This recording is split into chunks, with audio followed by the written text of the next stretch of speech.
ગતરોજ સવારથી મોડી સાંજ સુધી રાજકીય ડ્રામા સતત ચાલ્યા બાદ મોડી સાંજે નારાજ ધારાસભ્યના ધરણા પ્રદર્શનનો અંત આવ્યો હતો। આંદોલન સમિતિ લેવા પ્રદેશમાંથી ધારાસભ્ય ડોક્ટર દર્શનાબેનને સમજાવ્યા હતા। પોતાના અપમાનને લઈને ધારાસભ્ય હજુ પણ આંદોલન સમેટવા માંગતા ન હતા, પણ ધારાસભ્ય ડોક્ટર દર્શનાબેનને સમજાવવા સ્થાનિક આગેવાનો આવ્યા હતા। હવે આગામી સોમવારે નર્મદા જિલ્લાના સિનિયર નેતાઓની ટીમ પ્રદેશમાં જશે અને જિલ્લા ભાજપ પ્રમુખ નીલ રાવ અને તેમની ટીમ દ્વારા આગેવાનો સતત અપમાન સંદર્ભે રજૂઆત કરશે। જિલ્લા પ્રમુખના કેટલાક પુરાવાઓ લઈને ગાંધીનગર આગેવાનો જશે। પ્રદેશ મહામંત્રી પ્રશાંતભાઈ કોરાટ દ્વારા જવાબદારી લીધી અને આખરે આંદોલન સમેટાયું। આગેવાનોને સાંભળવામાં આવશે, ત્યારબાદ જિલ્લા પ્રમુખના રાજીનામા અંગે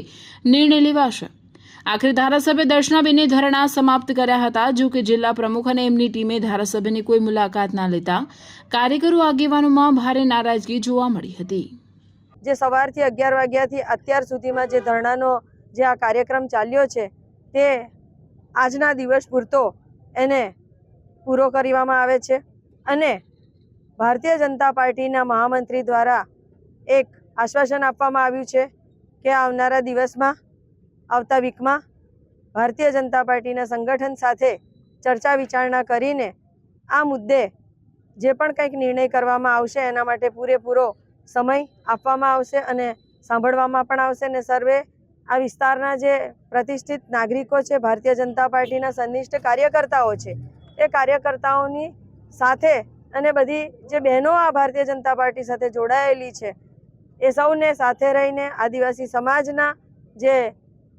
અગ્રણીઓ છે એ અગ્રણીઓને પણ સાથે લઈને જ્યારે સાંભળવામાં આવશે અને આ વાતનું નિરાકરણ કેવી રીતના લાવવામાં આવે એ માટેના તમામ પ્રયત્નો કરવામાં આવશે અને ત્યારબાદ અમે પછીના કાર્યક્રમો શું આપવાના એ અંગેની અમે ચર્ચા કરીશું। અમારી બાજુના જે બધા પક્ષના લોકો છે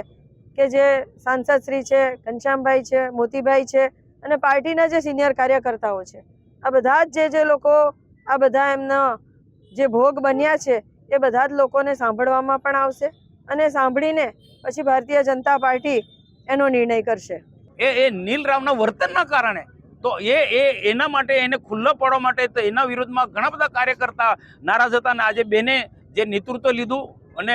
અન્યાય નહીં થાય આવનારા દિવસોમાં આ માનસિકતાવાળા લોકો માટે પાર્ટી કંઈક ને કંઈક પ્રકારનું કંઈક કડક રીતના કામ લે એમની સામે પાર્ટીની વિચારધારાને અમે નુકસાન ન થાય પાર્ટીને બચાવવા માટેનો આ કાર્યક્રમ છે અમારો। તો આવનારા દિવસોમાં અમે પ્રદેશે જે બોલાયા છે, પ્રદેશનું માન રાખ્યું છે, બેન ધારાસભ્ય બેન દર્શનાબેન અને એમની ટીમ ને બાકીના અમારી બધા જ લોકો ના પાડતા હતા કે આપણે ધરણા હજુ ચાલુ રાખીશું અને આવતીકાલે તો બેન આ મરણાંત ધરવાના પણ અન્નજળનો ત્યાગ કરીને એ ધરણા કરવાના હતા, પણ અમે સમજાયા કે લડાઈ એ લડીશું, અન્યાયની સામે લડાઈ લડીશું, પણ આજે પ્રદેશના નેતાઓનું આપણને આશ્વાસન મળ્યું છે તો પ્રદેશનું માન રાખીએ। પ્રશાંત કોરાટજી હમણાં પ્રદેશના મહામંત્રી છે, દક્ષિણ ગુજરાતના પ્રભારી છે, એની સાથે વાર્તાલાપ થઈ અને બધી રીતના 2-3 કલાકથી અમે સતત પરામર્શમાં છે અને પ્રદેશનું માન રાખીને આજે બેનને સમજાયા છે અને આજે આ જે ધરણાનો જે એમનો કાર્યક્રમ હતો એમાં મૌખિક પર આપ્યો છે। બિલકુલ અમારી પાસે જે પણ પુરાવા છે નીલ રાવના કારણે પાર્ટીને જે નુકસાન થઈ રહ્યું છે અને એ કેટલાક ખોટા લોકો સાથે દારૂ જુગારના અડ્ડાવાળાઓ સાથે જે એમના જે તાર અડેલા છે એ બધી જ બાબતનો અમે પુરાવા આપીશું।